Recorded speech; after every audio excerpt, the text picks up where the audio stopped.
Here's some things that prayer does. For example, prayer is the only real way to know yourself. You can't know who the heck you are until you see God. I mean, you don't know how small you are until you see the ultimate big person. The fact of the matter is that the more you know God, the more you come to see who you are. And actually, you can't know God without knowing yourself. If you can't admit who you are, you can't know God. If you don't know God, you will never be able to see or admit who you are. The knowledge of God and the knowledge of yourself grow or atrophy together. And what that means is there's no way to even know yourself without prayer. Secondly, there's no way to change without prayer. You know why? Because real change happens when your loves are reordered. So if you're saying, for example, I need to stop A. I do A and I do B and I need to stop A and B. But if you love A and B more than you love God, you will go back to A and B. It doesn't matter how much accountability there is. It doesn't matter the consequences. It doesn't matter how much you try to exert your willpower. The problem is, unless you come to love God more than you love A and B, you'll keep going back to A and B. Well, now how do you change your loves? Prayer.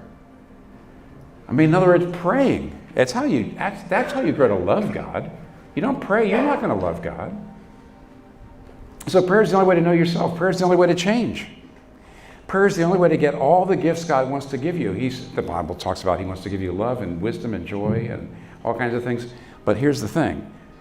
It's not safe for Him to give you those things unless you're a person of prayer. It's not safe. Actually,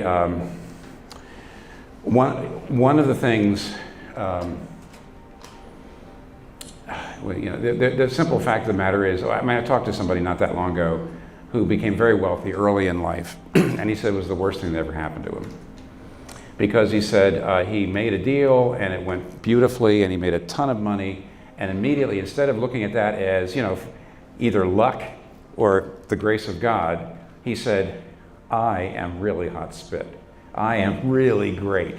I am unbelievable. I am smart. I'm smarter than other people. I have more money than anybody else that I know, so I'm smarter than anybody else I know. And he said it was a disaster.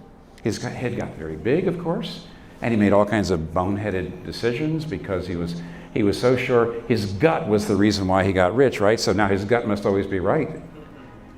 Do you understand why if God gives you all the great gifts He's got ready for you, if you haven't prayed, it would be the worst thing for you? You would take credit for it. You know your heart. You would say, oh, I'm doing well because I'm better than other people. That's why I'm doing better. I must be better.